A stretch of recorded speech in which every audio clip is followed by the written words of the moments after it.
Hello guys! May papakita ako sa inyo ngayon. This is Hoka. Ayan. Hindi mabasa, no? Gore-Tex. Transport GX. Ayan. Kita nyo guys. Hindi siya mababasa daw. Ano siya ba? Ano ba yun? Ayan. Ito yung ano niya, forma niya.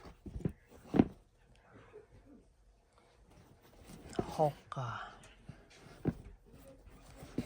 Waterproof pala, waterproof. Ayan.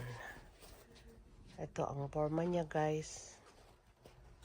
Nakita nyo. Ayan. Maganda to para sa hiking and ano nga yun nga? Walking and hiking. Ayan. Yung asawa ko ay talagang Nike talaga siya. Pero nung pinakilala ko sa kanya itong Hoka, sinubukan niya. Wow. Nagustuhan niya guys kasi napakagaan talaga. Magaan na magaan siya. And then, ano siya, talagang yung ano ba yun, yung paa mo talagang mag-fit siya na ano. Basta maganda talaga siya sa paa guys. Comfortable. Ayan. Ayan, ito guys. Tsaka ito yung listo niya guys. So, ganyan mo lang. Madali lang siya. I-ano mo lang siya. Oh.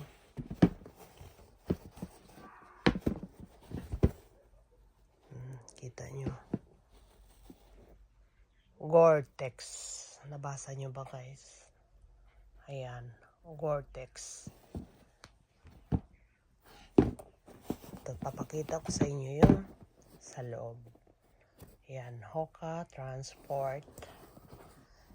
And ayun. Malaki ang paa ng asawa ko. 30 ang size ng paa ng asawa ko. Kaya, hindi mo siya mabibili sa ano lang, dyan sa mga sport, ganyan wala. Kaya, talaga pumunta kami din sa Hoka store at doon may size sila. At saka, mas maganda pumunta doon para makapili ka ng maganda talaga yung hindi mo makikita sa ano lang, sa dyan lang na store. Doon sa Hoka store, talagang makita mo yung iba-ibang klase ng iba-ibang klase ng shoes ng Hoka. Yan. Wish ko lang. Sana makabili din ako next time.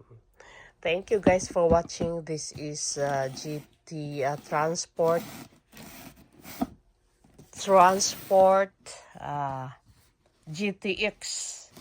GTX Transport na Gore-Tex ng Hoka. Thank you for watching.